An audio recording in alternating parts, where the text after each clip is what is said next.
Olá, está começando a Granja na TV. Eu sou Thaís Dávila e essa é a sua conexão diária com o agronegócio. A safra 2024-2025 recebeu 2,6 bilhões de reais em investimentos para armazenagem, de acordo com o Banco Nacional de Desenvolvimento Econômico e Social, o BNDES. O número é o maior desde 2013. No âmbito do Programa de Construção e Ampliação de Armazéns, o valor já aprovado entre julho de 2024 e março de 2025 supera em 32% os investimentos feitos na safra 23-24 e em 287% os realizados no ano safra 22-23.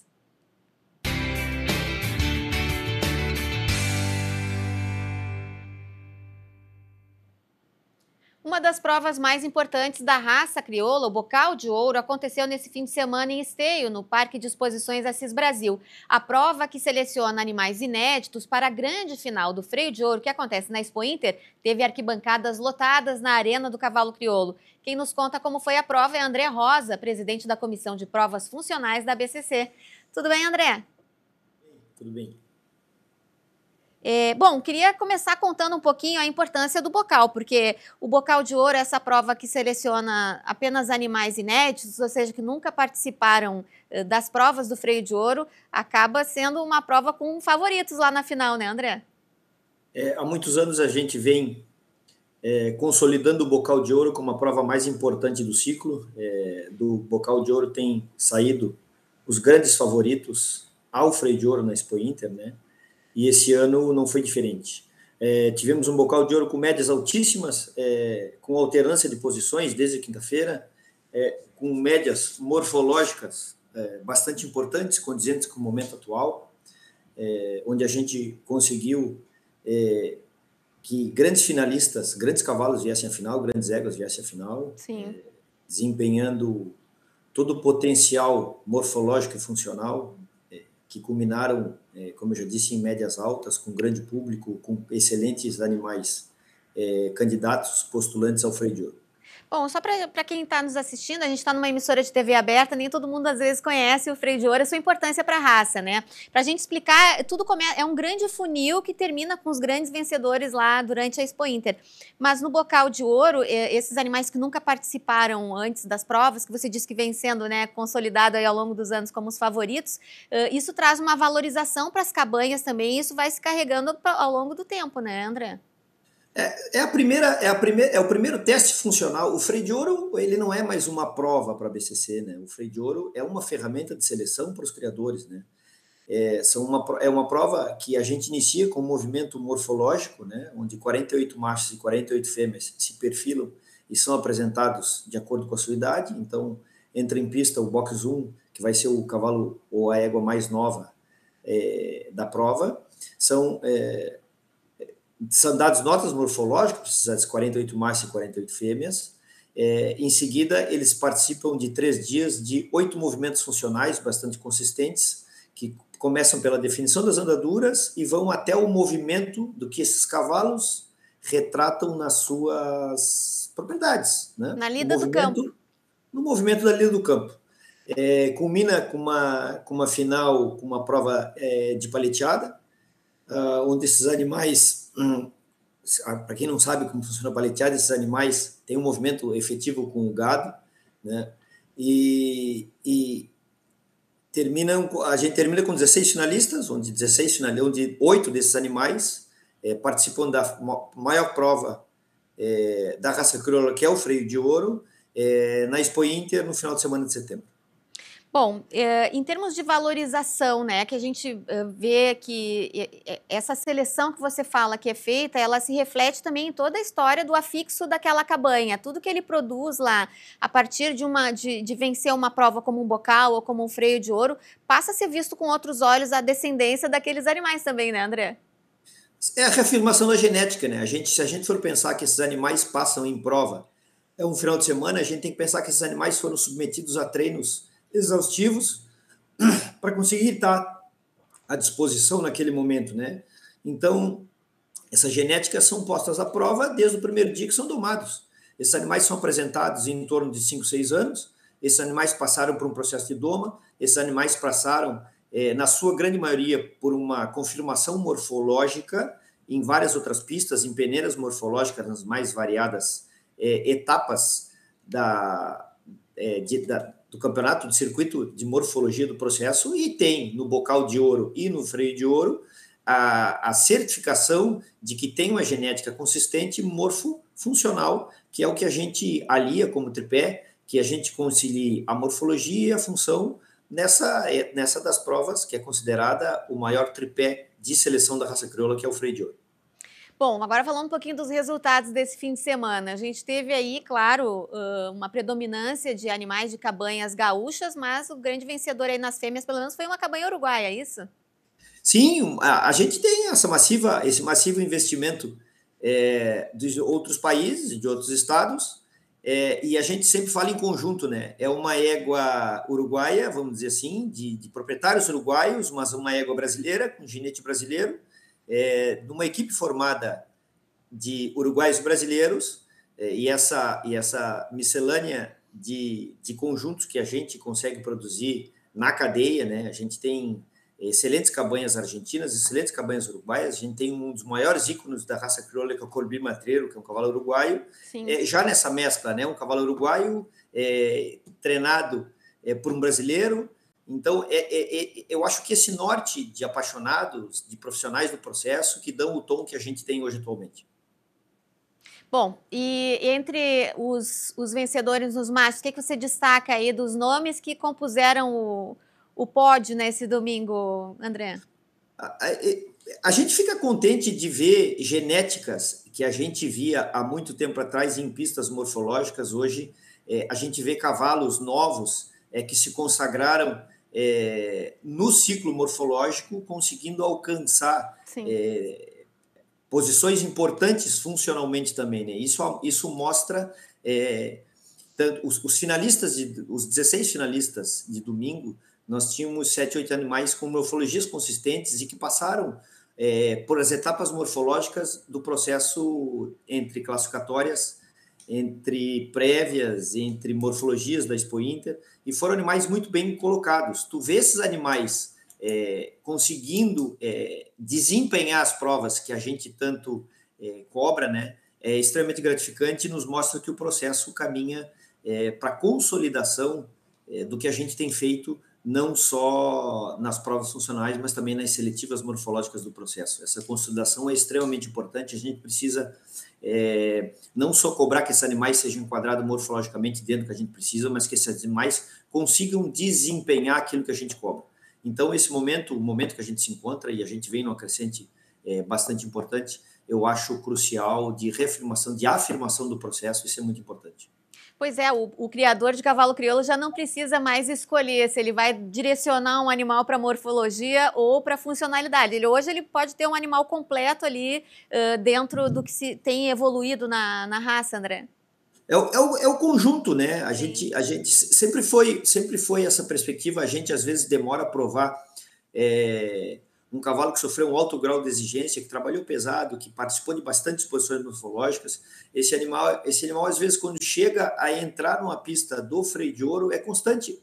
E isso é muito normal, os nossos atletas terem alguma lesão, sentirem algum peso de todas essas exposições que passam, trabalham pesado, são exigidos a alto grau de treinamento, e a exigência, a gente sabe que é bastante forte.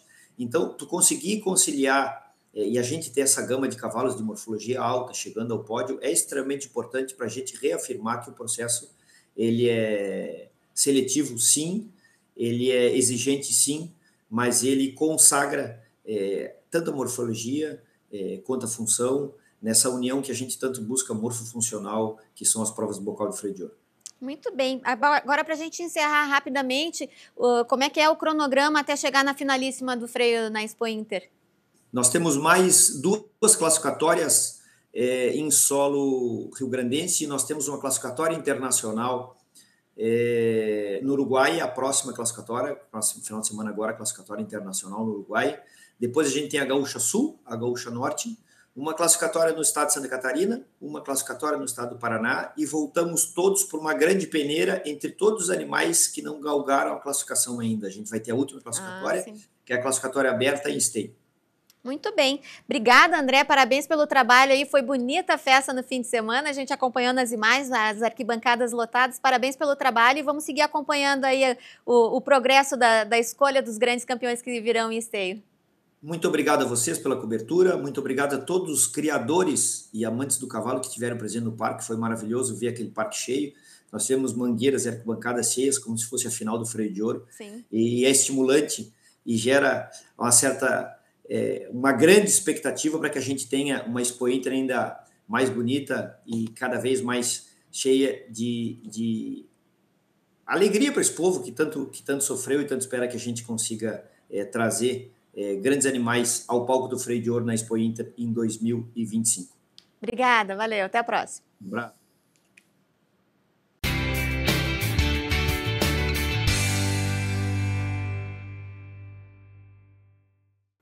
Terminou neste domingo o Congresso Mundial Brafor e a Exposição Nacional Hereford no Parque de Exposições Assis Brasil. Quem nos conta como foi a superintendente de registro genealógico da ABHB, Natasha Lutjohan. Tudo bem, Natasha? Bom, é uma honra estarem aqui com vocês. Obrigada pela tua presença aqui com a gente. Bom, queria começar falando um pouco sobre o resultado desse grande evento aí que trouxe visitantes de vários países, né, Natasha? Isso, a gente teve delegações de 4 outros países, que foi Argentina, Uruguai, Paraguai e Austrália. Bom, a raça ela está difundida bastante aqui nesse Cone Sul e a Austrália também é um berço aí do Brafor, Natasha. Isso, foi uma das principais início da raça. E qual é a importância de ter um evento como esse, um congresso mundial aqui no Brasil, aqui no Rio Grande do Sul, já devido à concentração de criadores que tem aqui no estado também, né? Isso é muito importante. O primeiro congresso foi no Brasil, retorna depois de 25 anos e é devido aos criadores, ao sucesso, o crescimento da raça e a qualidade dos animais brasileiros que nós estamos tendo aqui no Brasil.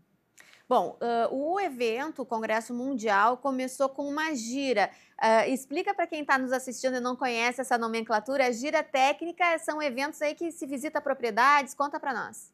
Isso, foram dias de campos em propriedades. A gira começou em Maçambará, no Grupo Pitangueira, depois passou por Uruguaiana, na Estância do Sossego, depois em Santana do Livramento, que foi na Estância Bela Vista, e depois em Arambaré, na Fazenda Santa Teresa, e chegaram aqui na quinta-feira de noite com um grande evento. Bom, o pessoal que passou pelo interior gaúcho aí, visitando essas propriedades, o que eles encontraram aí? Qual é a situação do Brafor no Rio Grande do Sul, nessas propriedades especialmente que foram visitadas? Eles encontraram propriedades referências no Brafor brasileiro e principalmente com biotipos diferentes, que é o que a gente gosta de mostrar, que o Brafor é único, mas com diversos biotipos. Muito bem. Bom, como é que você avalia o resultado do Congresso Mundial, né? De que forma essa presença internacional tão grande aí nesses dias de evento contribuem para o crescimento da raça?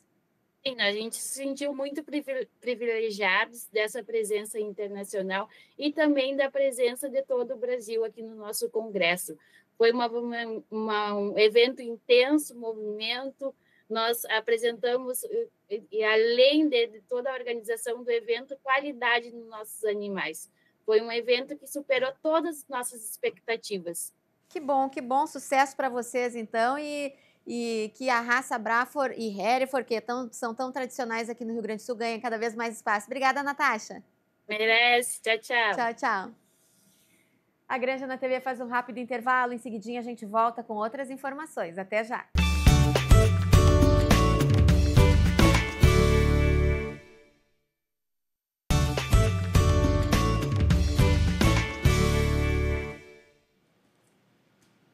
Estamos de volta com a Granja na TV.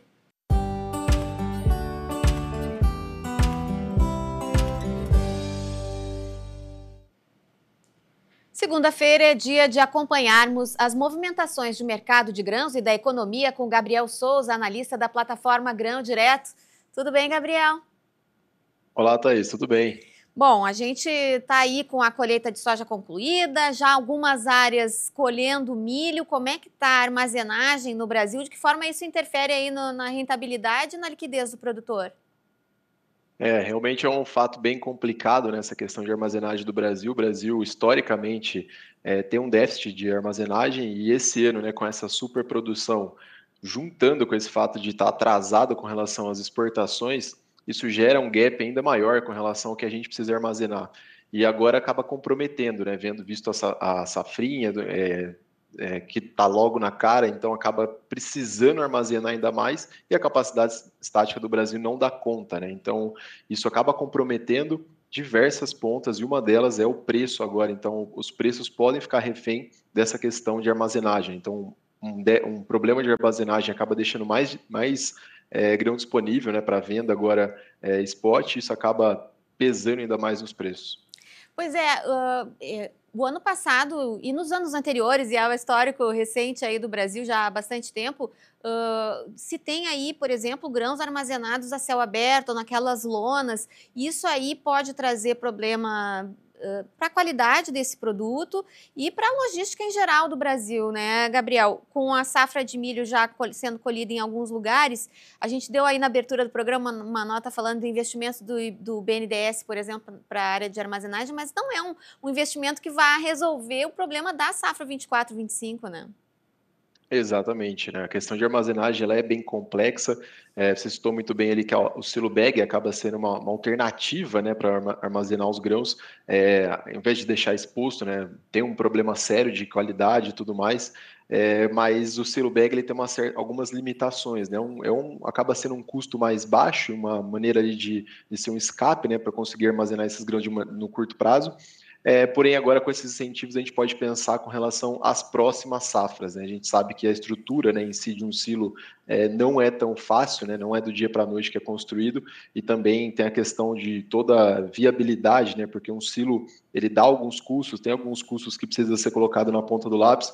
Então, agora nessa atitude é interessante o governo ajudar nessa questão, principalmente para a gente não ficar refém, né, dessa comercialização em momentos que não são tão oportunos. Porém, realmente, a gente não vai conseguir um reflexo a tão curto prazo assim. A gente está falando das próximas safras. A gente vem falando aqui no programa, né, sempre nas suas participações, Gabriel, sobre as oportunidades que o produtor precisa ficar atento. A gente viu aí no fechamento da semana o dólar aí numa sinalização de queda, né? Como é que deve ficar aí o olhar do produtor para conseguir pegar de fato essas oportunidades que eventualmente aparecem? Exato, a gente está, né, numa semana que vão sair alguns dados econômicos, na semana que vem também vão sair alguns dados, principalmente o principal, né, da semana que vem, já na segunda-feira, dia 2 de maio, que sai o dado do SGA, de oferta e demanda, e isso pode trazer uma certa volatilidade para o mercado. No decorrer dessa semana, né, acredito que no começo da semana a gente pode ter um mercado um pouco mais pontual, um pouco mais travado, mas lá para o final da semana vai começar a ter um resquício ali, né, de volatilidade para sim ter uma volatilidade mais intensa a partir de segunda-feira da semana que vem. Porém, se o produtor vê alguma condição, né, algum estresse do dólar que pode ocorrer ainda durante essa semana, alguma coisa assim, ele está atento às boas oportunidades de travar alguma coisa futura que pode entrar em cima do seu gerenciamento de risco, né?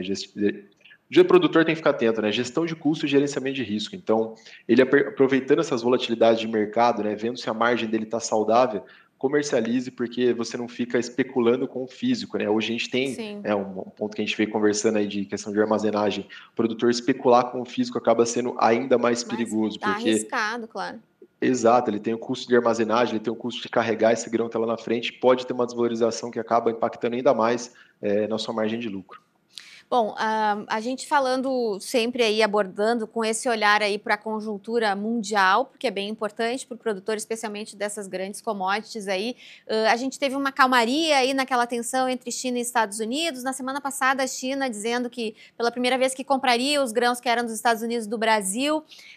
Isso não, essas pequenas movimentações que a gente vê assim não são suficientes para garantir quem sabe, um otimismo maior para o produtor brasileiro, Gabriel? A China ela acabou, né, retomando algumas compras, inclusive dos Estados Unidos, né? Se a gente for Sim. analisar na semana anterior, teve um acréscimo aí de mais de 50% com relação ao volume originado, né, de um fechamento semanal que eles fazem. Agora, resta agora entender como que vai ser o comportamento desse comprador, né? Se ele vai começar a olhar para o Brasil com bons olhos e ainda continuar, né? Ele já fez um volume muito grande aqui, precisa ainda de mais compras pontuais. Agora vai muito dessa questão do comprador chinês, se ele vai esperar o desenvolvimento da safra americana ou se ele vai começar a pontuar aqui já de uma maneira mais intensa, né, prorrogando um certo atrito com relação a esses conflitos comerciais que podem voltar a acontecer ou trazer uma estabilidade, né, essa questão de conflito comercial que acaba desvalorizando o nosso grão. Então a gente fica muito refém agora desse comportamento dos compradores chineses. Muito bem, obrigada por hoje, Gabriel. Semana que vem já teremos aí os dados do USDA, são tão esperados. Vamos ver como é que o mercado vai se comportar aí na expectativa desses novos números. Obrigada e até a semana que vem. Obrigado, pessoal. Bons negócios, boa semana. Obrigada para você também. Valeu.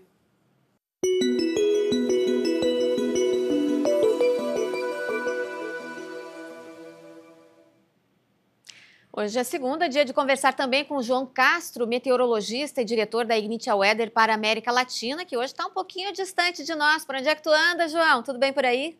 Olá, Thaís, tudo bem? E você? Thaís, hoje a gente está longe, né? Estamos na Indonésia, temos aí um evento essa semana, que é a convenção aí global, né, da empresa, onde a gente se encontra pessoas de diversos lugares do mundo. São mais de 17 diferentes países, né, nacionalidades, e aí todo mundo se encontra em um local. Ano passado foi na Turquia, esse ano é aqui na Indonésia. Estamos aqui para discutir a estratégia do ano e também discutir novos produtos. E, inclusive, eu tenho uma notícia boa aqui para já compartilhar contigo, Thaís, e com o pessoal que nos assiste. A gente vai lançar já para agora, para esse inverno, um modelo novo de geada, que daí vai gerar um alerta que os nossos clientes, né, quem é cliente, já fica o convite, né, para o pessoal nos procurar nas redes sociais, vai nos encontrar lá e vai poder se cadastrar e conseguir fazer um teste gratuito aí de 15 dias. Então a gente vai mandar um alerta via WhatsApp quando é esperado a ocorrência de geada, né, para o dia seguinte, para a propriedade rural do produtor, né. Então ele vai cadastrar lá a coordenada geográfica, a localização da fazenda, e aí recebe esse alerta.